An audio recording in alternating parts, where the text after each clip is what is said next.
नमस्कार किसान साथियों। आज हम बात करेंगे तंबाकू वाली सुंडी के बारे में, जिसे हम अंग्रेजी में टबैको कैटरपिलर कहा जाता है।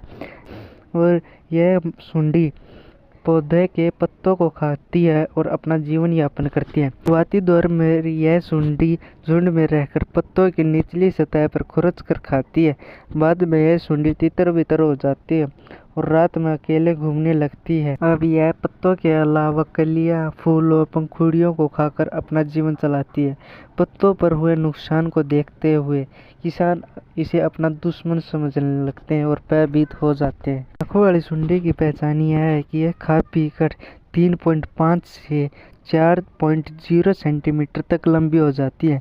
इसका शरीर मखमली काला होता है, जिसकी पीठ पर पीली व हरी धारियाँ होती हैं और अगल बगल में सफ़ेद बैंड होते हैं। इस कीड़े के यह भूरे सुनहरे प्रोड बड़े सुंदर दिखाई देते हैं।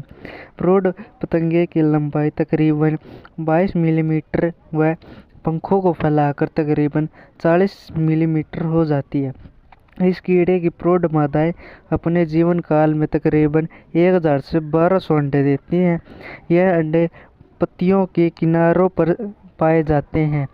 यह गुच्छे में देती है।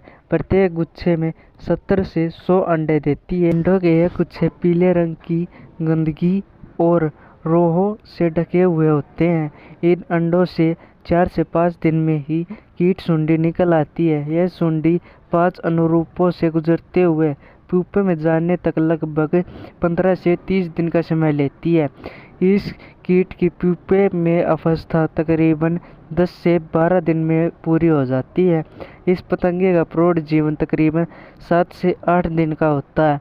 इस कीड़े की विभिन्न अवस्थाओं पर खाने वाले कीट हमारी फसल में पाए जाते हैं, जो कि मांसाहारी कीट हैं। कई किस्म की लेडी बीटल इस कीट के अंडों व तरुण सुंडी को खाकर अपना जीवन चलाती हैं।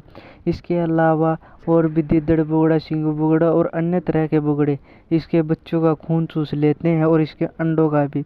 लोप्पा माखी और अन्य माखियाँ इसके प्रौढ़ का शिकार कर लेती हैं। लगभग 9 किस्म के हथौड़े भी इस सुंडी का शिकार कर लेते हैं। कपास में रहने वाली मकड़ियाँ भी इसका शिकार कर लेती हैं।